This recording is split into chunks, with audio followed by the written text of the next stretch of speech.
He knew the world would not be the same. Few people laughed. Few people cried. Most people were silent. I remembered the line from the Hindu scripture, the Bhagavad Gita. Vishnu is trying to persuade the prince that he should do his duty, and to impress him takes on his multi-armed form and says, "Now I am become death, the destroyer of worlds." I suppose we all thought that one way or another.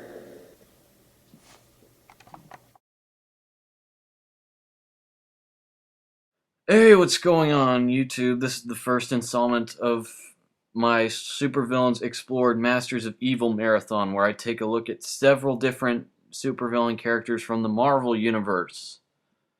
Alright, and the character I'm going to be talking about today is the supervillain Ultron, one of the most notorious enemies of the Avengers. Ultron was originally a sentient, self-aware, intelligent robot created by Dr. Hank Pym, whose brainwaves were actually modeled after that of Simon Williams, aka Wonder Man. Hank Pym, who was also known as Ant-Man, tried experimenting with making intelligent, self-aware robots early in his scientist career, and Ultron was a success for the most part. But then later on in his career, as he matured, he became a lot more violent and angry, and eventually he developed a very strong animosity towards Pym, and this caused him to completely leave the Avengers altogether and just sort of run away from home. And so, to fight against the Avengers, he formed his own group of the Masters of Evil, operating under the anonymous identity of the Crimson Cowl.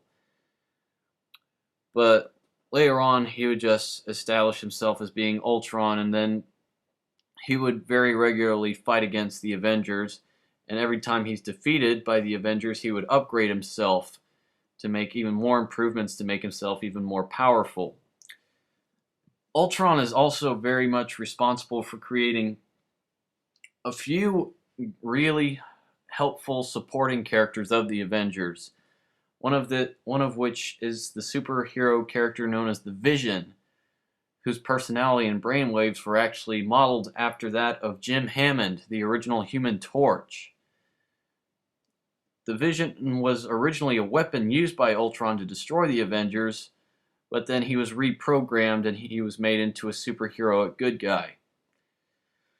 The next creation Ultron had made was a robotic female named Jocasta, whom Ultron had intended to be his bride in trying to take over the world and dominate it. Eventually, Jocasta turns against Ultron and also joins the Avengers. And after a few more battles against the Avengers, during the I believe it was the Secret Wars, the Beyonder actually creates an 11th version of Ultron, which he had used to side with the supervillains on the planet, which the superheroes and the supervillains fought each other. That Ultron was eventually defeated, and so a 12th version of Ultron was created, in which he fought against all the Avengers whom he considered to be his family, which were the Vision and the Scarlet Witch, who were actually married at that point in the comics at that certain time, as well as Wonder Man and Jocasta. No, wait, not Jocasta. A few other characters I can't remember. He fought against them, but then he was actually persuaded into becoming a heroic character. But then he was destroyed by Ultron 11, who actually survived the Secret War. Ultron 11 was destroyed by Wonder Man, and then Doctor Doom created a 13th version of Ultron, which he tried to incorporate all the personalities of the previous Ultrons, which ended up driving it insane. And then it destroyed itself.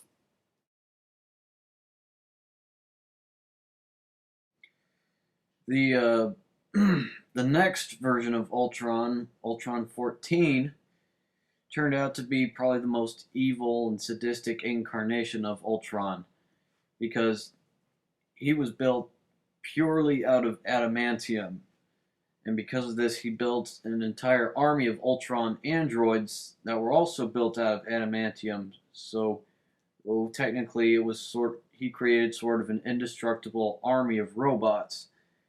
And so this Ultron used his influence on his army of robots to completely destroy the entire population of a fictional country called Slorenia.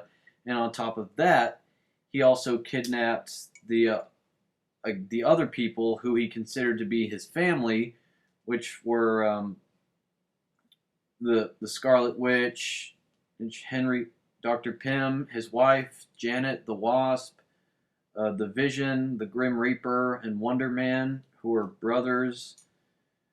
And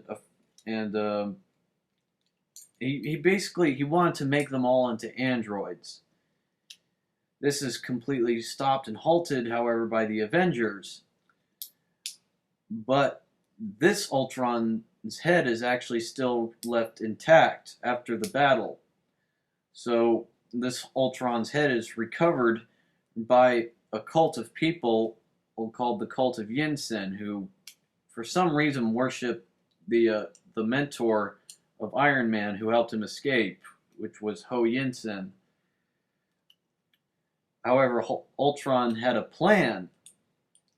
All of the synthezoids or androids who were created by Ultron were programmed with this protocol called the Ultron Imperative, which meant that they would be involuntarily programmed to recreate Ultron himself. Which basically means that the Vision and Jocasta were pawns, and they were hypnotized, and they were involuntarily creating clones of Ultron. This was another attempt for Ultron to destroy the Avengers, which failed, but this only happened when the Vision tried to... Wait, I'm sorry, it wasn't the Vision. There was another wife that Ultron tried to create called Alchema, and she tried to recreate Ultron by creating another army of robots, which the Avengers destroyed. Jocasta actually entered the Ultron's personality into the Iron Man armor, and for a short amount of time, Ultron had taken control of Tony Stark's armor.